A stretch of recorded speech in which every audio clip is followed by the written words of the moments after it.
네, 어서오세요. 약드라이브의 칼로리입니다. 자, 오늘은 약 보관은 어떻게 해야 되는지 정보를 좀 알려드릴까 합니다. 자, 날씨가 이제 요즘 굉장히 덥습니다. 그러면 특별히 약을 보관하는 데 있어서 신경을 좀 쓰셔야 됩니다. 또 얼마 전에 굉장히 긴 장마가 있었죠. 그래서 이제 장마 기간이나 그다음에 요즘같이 좀 무더운 날씨에는 약에 신경을 많이 써야 되는데, 겨울에도 사실 난방을 많이 하잖아요. 그렇기 때문에 이 난방기구 옆에 약을 보관한다거나 하면은 또 여름에 약을 보관하는 거랑 뭐 크게 다르지 않기 때문에 뭐 여름이든 겨울이든 상관없이 약 보관에 좀 신경을 쓸 필요가 있겠습니다. 그래서 약을 보관하는 데 있어서 이제 염두해야 될 부분은 이제 바로 온도와 습도, 햇빛, 이 세 가지를 염두를 해야 되는데요. 일반적으로 이제 약이 이런 포장이 돼서 출시가 됩니다. 그래서 이제 오른쪽에 보시는 것처럼 이 습기에 좀 약한 약들은 이제 방수 포장재라고 그러는데, 습기에 좀 강한 이런 알루미늄 호일 같은 이런 포장이 돼서 제품이 출시가 되고 있고요. 그래서 이런 약들이 보통 우리가 이제 실온이나 상온에 보관을 합니다. 그래서 공장에서 출시가 돼서 뭐 공장에 보관이 되어 있다가 이제 약국까지 오고 이제 환자들한테 전달이 되는 것인데, 보통 뭐 한 2년 정도의 유통기간이 책정되어서 나옵니다. 뭐 약이 굉장히 오래 약국에 보관이 되어 있지 않은 이상 거의 오랜 기간 보관하실 수가 있는데, 이것들은 다 이런 실온이나 상온상에 보관을 했을 때에 그 약 효과가 제대로 난다라고 볼 수 있다는 얘기죠. 다시 말해서 보관을 잘 못하면은 그 유통기간이 의미가 없어진다는 것입니다. 음식 상하는 거랑 똑같다고 보시면 되겠고요.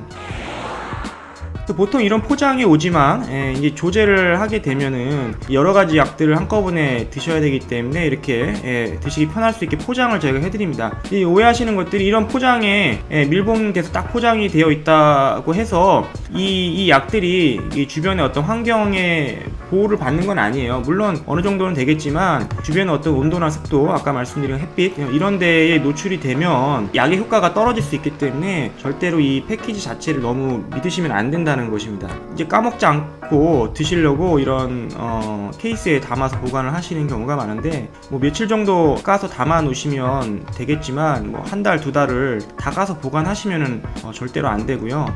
약마다 조금 어떤 열이나 온도나 습도에 좀 강한 약도 있겠지만 그렇지 않은 약들도 굉장히 많기 때문에 다 까서 보관하시는 거는 별로 권해드리지는 않고요.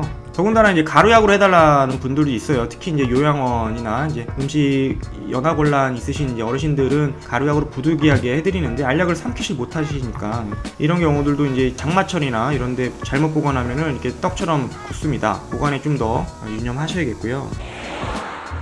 자, 약국에 있으면 이제 환자분들께서 냉장고에 약을 보관하면 좋지 않냐, 괜찮지 않냐, 뭐 이렇게 말씀을 많이 하시는데, 여기서 살펴볼 것은 이제 습도입니다. 습도. 사실 냉장고가 아까 말씀드린 세 가지 요인 중에 온도나 이 햇빛에 대해서는 막을 수가 있어요. 온도가 보통 한 4도 정도 되지 않습니까? 냉동실 아닙니다. 냉동실 약을 얼리시면 절대로 안 되고요. 제가 말씀드린 건 냉장실인데 보통 한 4도 정도 되고, 이게 저온이죠.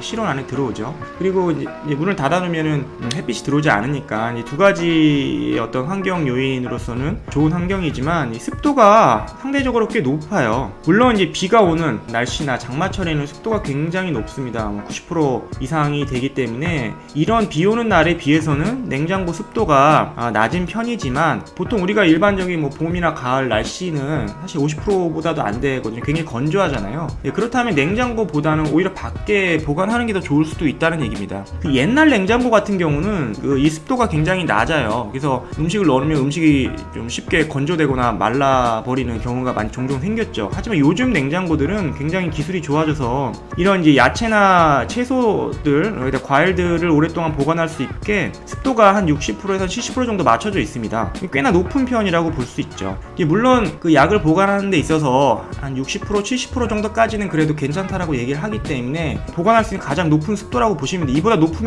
좀 안 좋다라고 얘기를 하는 거기 때문에 뭐 냉장고에 넣으셔도 상관은 없으나, 일반적으로 우리가 그 건조한 날씨에 비해서는 습도가 굉장히 높다는 점을 좀 알고 계셔야 되겠어요. 그래서 이제 제가 권해드리는 방법은 이런 이제 지퍼백이나 밀폐 용기, 뭐 라겐나 음식 담는 이 용기 있지 않습니까? 음식도 이런 용기에 담으면 외부의 환경으로부터 이제 보호를 잘 할 수 있잖아요. 그래서 오랫동안 음식을 보관할 수 있듯이 약 또한 이런 밀폐 용기, 지퍼백 이런 데 이제 보관을 하시는 것이 좋습니다. 그래서 냉장고에 넣으실 때도 습도가 조금 높은 편이기 때문에 이런 데 넣어서 보관을 냉장고에 넣으시는 게 훨씬 좋고, 밖에 이제 약을 보관하실 때에도 이제 환경이 뭐 비가 왔다가 뭐 또 해가 났다가 날씨가 계속 변하니까 습도도 계속 변하고요. 그렇기 때문에 그런 환경 변화에 안정적으로 보관을 하시기 위해서는 이런 용기에 보관하시는 게 좋을 것 같고, 더 좋은 거는 이제 이 실리카겔 같은 방습제죠. 이 방습제를 같이 넣어 두시면 훨씬 더 좋겠죠. 이 방습제 구하기 좀 어렵다고 생각하실 수도 있는데 약국 가서 달라 그러면 다 줍니다. 약국에서 굉장히 많이 버리거든요. 예, 왜냐면 포장에 다 이런 것들이 들어있는데 보통 조제를 하게 되면 통을 다 버리잖아요. 이 방습제도 굉장히 많이 버립니다. 그래서 실제로 이런 방습제들을 많이 모아다가 환자분들 필요하신 분들 이렇게 한 주먹씩 드리는 약국들도 있고 합니다. 그렇기 때문에 약국에 뭐 요청하거나 부탁하시면 굉장히 많이 얻으실 수 있을 거예요. 그래서 방습제를 충분히 얻으셔서 이 밀폐 용기나 지퍼백 안에 같이 약과 보관하시면 제일 좋지 않을까 싶습니다. 그리고 이제 시럽 약 같은 경우는, 물약 시럽 같은 경우는 이런 갈색에 담겨서 나오는 경우들이 있습니다. 그래서 이제 약 중에서도 햇빛에 좀 예민한 약들이 있는데, 그래서 이런 갈색 통에 담음으로써 이제 차광 효과를 가질 수 있죠. 그래서 햇빛에 예민한 약들은 이런 데 넣어서 보관을 합니다. 그래서 이제 이런 갈색 시럽 통에 담아드리면 눈금도 잘 안 보이고 물약이 어디 있는지 잘 안 보이니까 좀 불편해 하시는 분들도 있고 컴플레인을 하시는 분들도 있는데, 이게 더 비쌉니다. 비싸고 일부러 약이 어떤 효과를 최적화시키기 위해서 담아드리는 거니까 그렇게 이해하시면 되겠고요. 약뿐만 아니라 보시면 이제 맥주도 갈색 병이잖아요. 그렇죠? 소주 같은 경우는 이제 투명한 유리병에 담겨져 나오지만, 맥주는 이제 안에 성분상 변질될 우려가 있기 때문에 갈색 병에 담겨서 나오고, 이런 이제 비타민 음료들도 안에 이제 약 성분들이 변질될 우려가 있기 때문에 갈색 통이 나옵니다. 그리고 화장품 같은 경우도 좀 고급 화장품들 안에 또 어떤 특정 성분들이 들어있을 때 그런 성분들이 좀 변하는 것을 막기 위해서 갈색통에 나오는 화장품들도 있죠. 그래서 이런 목적은 다 이제 햇빛, 차광을 하기 위한 목적이라고 보시면 되겠습니다. 그리고 이제 약을 어느 정도 보관할 수 있는지 물어보세요. 받아가시면서. 왜냐면 이제 먹다가 또 안 먹을 수도 있고, 또 약을 많이 받아가시는 분들은 좀 걱정돼서 이렇게 말씀을 하시는데, 사실 정답은 없습니다. 왜냐면 아까 말씀드린 것처럼 환경에 따라서 굉장히 많이 변할 수 있기 때문에 제가 환자분들의 집안 환경을 어떻게 보관하는지 잘 알 수가 없잖아요. 그렇기 때문에 환자들이 어떻게 보관하느냐에 따라서 그 약의 효능은 많이 달라질 수가 있는데요. 일반적으로 정해져 있는 건 아닙니다. 그렇기 때문에.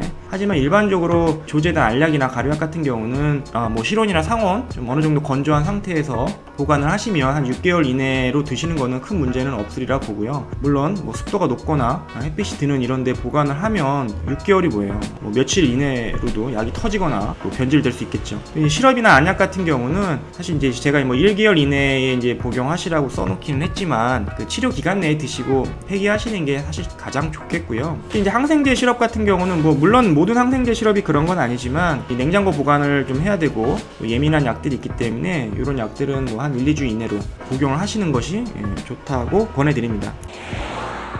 자, 요약을 하자면은 이 약을 이제 보관하는 데 있어서 아까 말씀드린 이제 햇빛, 그다음에 습도, 온도 이 세 가지 요인을 좀 신경 쓰셔서 보관을 해야겠고요. 그래서 좀 건조하고 햇빛이 안 들어오는 서늘한 실온에 보관을 하시는 것이 좋겠습니다. 그리고 이제 냉장고에 보관을 하시는 분들도 많은데 보관하셔도 좋습니다. 좋으나 습도가 아주 낮은 건 아니기 때문에 좀 냉장고에 보관하시더라도 방습제와 함께 그 밀폐 용기나 지퍼백 같은 데 보관하시는 것이 가장 더 좋다라고 말씀을 드리고, 또 오래된 약은 복용하지 마시고 부작용이 오거나 또 효과가 많이 떨어질 수 있기 때문에 아까 말씀드린 그 유효기간 내에 복용을 하시고 치료기간 내에 복용을 하시고 남은 약들은 근처 약국에 폐기를 하시는 것이 좋을 듯 합니다. 감사합니다.